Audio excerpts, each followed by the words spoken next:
all the girls I had schoolboy crushes on, to all the girls I admired in junior high, to all the young women I liked in high school, to the young woman who let me climb in through her window in the middle of the night and we traveled around the world, to all the women who let me kiss them, feel them, and allowed me to go underneath their blouses and bras. That was golden. To all the women I truly loved, to all the women who spent time with me even though I didn't always deserve it, to all the women who went out of their way for me. I was an undeserving bastard. To all the women who rejected me, this is a long list. To one woman who flushed me while I was washing dishes in a cafe, it was memorable and gave me hope. To all the women I offended in any way, I deeply apologize. To all the women who showed me the universe in all its profound glory. To all the women who let me do whatever I wanted. To all the women who put up with me for no reason in particular. To all the women who I looked at, you were too delicious to behold. To all the women I could never have, that is a long list too. To all the women I could have been better to, I still feel bad. As a result of all this, I moved from California to Nevada to escape humanity. And one woman followed me out here, and here we are in cabin 8.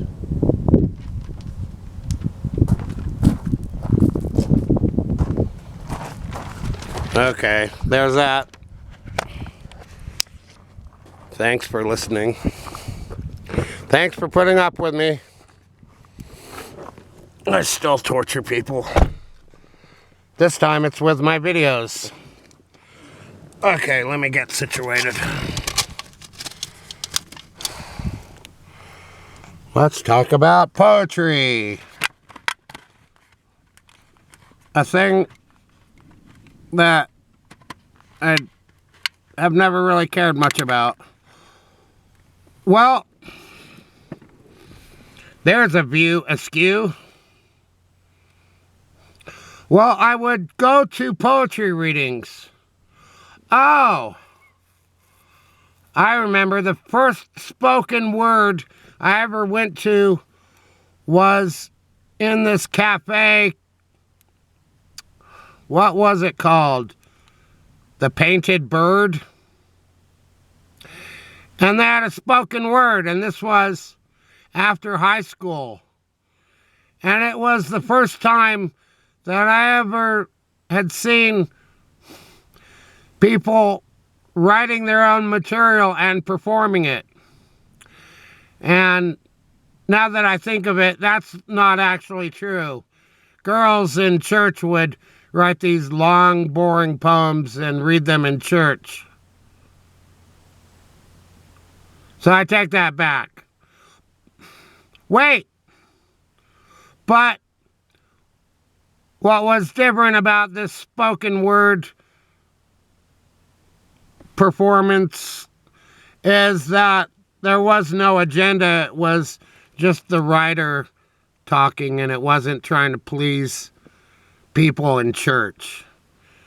I guess I had to bring up the church part, because that's where I did initially hear poetry by these girls.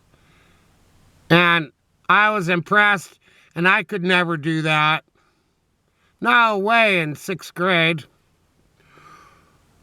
I would never sit there and write pages of poetry.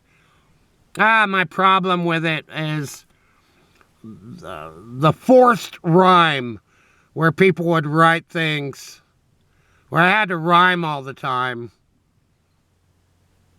It wasn't a pleasure for me. It became a tedious chore. Let's see if she can rhyme these next 2 lines. But it was better than anything I could do. Okay, let's get back on track. Oh, The Painted Word. That was the name of the cafe. The Painted Bird is a book by Jerzy Kosinski, which I read a couple times, and it was really good. And then he ended up killing himself by putting a cellophane bag over his head. Okay, happy Valentine's Day. Okay. Okay? Okay. Okay. Okay? Okay. Let's see. The Painted Word. Nice cafe. It was the first real cafe I'd ever been to. It was in Salt Lake City. I'm very sure it does not exist anymore. So there was that. And then I went down to LA. That's a story. I returned to LA and I went to poetry readings and open mics. I just would happen to be there because I would be drawing, and then they'd have these poetry readings or spoken word performances or open mic. And I never performed. I just sat and watched everyone else. I didn't think I was good enough or did anything special enough to perform in front of people. I had no talent. Well, I had no talent in the performing arts. Let's see. One open mic after another. And I was a careful observer of the poetry scene. Some people were better than others. I remember one guy playing guitar and singing and doing poetry, and he was good looking. And he was just awesome. He was incredible in every way. In looks, talent, he was muscular. He had some real musical skill. And it blew me away. He was better than anything I could ever do. He was the best I'd ever seen. So, poetry just wasn't for me. I couldn't compete. There were people just too invested in poetry and way too good at it. And I was going to art school, and I was doing my art thing. I kept up my reading, but to actually try and write my own material was beyond me. What I did was write diary and journal entries. And I figured if poetry was going to come through me, it was going to arrive naturally. I didn't feel like I could force it. And to try and put on the coat of a poet and to be that felt really false. I was good at drawing and painting and illustration and comic books. And I could do my own original material with cartoon strips. But poetry was just something I didn't have a knack for. Growing up reading poetry, well, I would experience poems in Alice in Wonderland and with Roald Dahl, with Charlie and the Chocolate Factory. He'd have these poems, and I always felt an obligation to read every word in the book. So I would chug along with these poems in the middle of the story, and It really did feel like a chore. I didn't enjoy poetry. I read it because I knew I was supposed to. Okay. Then there were poems in high school. And I liked William Blake. And I liked some poems. Others I didn't know why we were reading. It was still a different and alien and foreign world to me, the world of poetry. I always felt I could do it, but I could never get into gear. And I didn't know who would care if I ever wrote a poem. Who would care?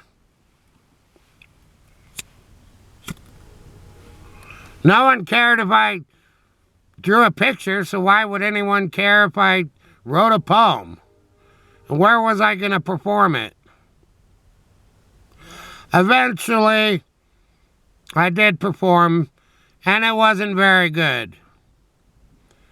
And I got really bad reactions from the audience. I rarely performed. I wasn't good. And I was taking dance classes. And I became this hybrid performance artist person thing.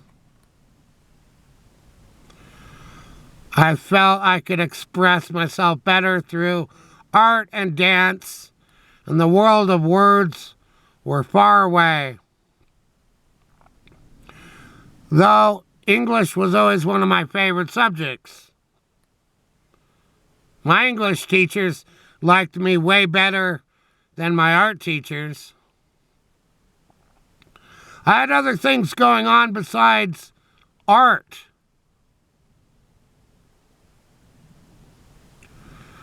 So I wasn't completely invested in the art world.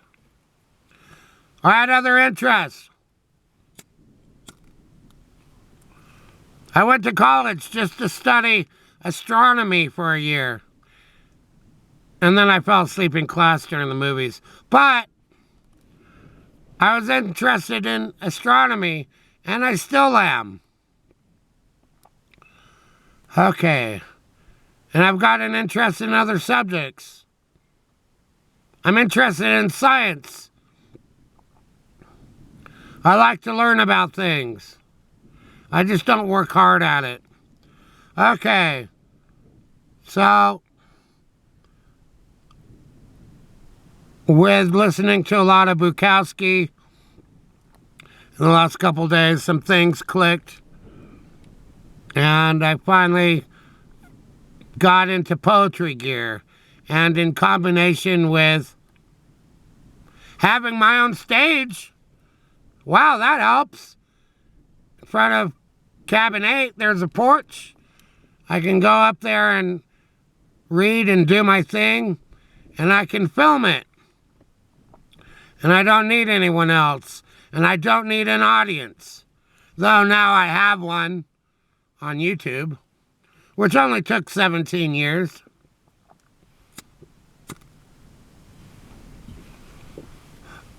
Okay. And it's a dishonest poem that I read to you. I could read it again, but what's the point? I'll read it again. Okay. Sometimes you have to read a poem twice. It's true.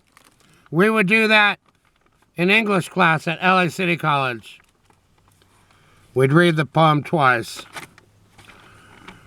To all the girls I had schoolboy crushes on. To all the girls I admired in junior high. To all the young women I liked in high school. To the young woman who let me climb in through her window in the middle of the night, and we traveled around the world. To all the women who let me kiss them, feel them, and allowed me to go underneath their blouses and bras. That was golden. To all the women I truly loved. To all the women who spent time with me, even though I didn't always deserve it. To all the women who went out of their way for me, I was an undeserving bastard. To all the women who rejected me, this is a long list. To one woman who flashed me while I was washing dishes in a cafe, it was memorable and gave me hope. To all the women I offended in any way, I deeply apologize. To all the women who showed me the universe in all its profound glory. To all the women who let me do whatever I wanted. To all the women who put up with me for no reason in particular. To all the women who I looked at, you were too delicious to behold. To all the women I could never have, that is a long list too. To all the women I could have been better to, I still feel bad.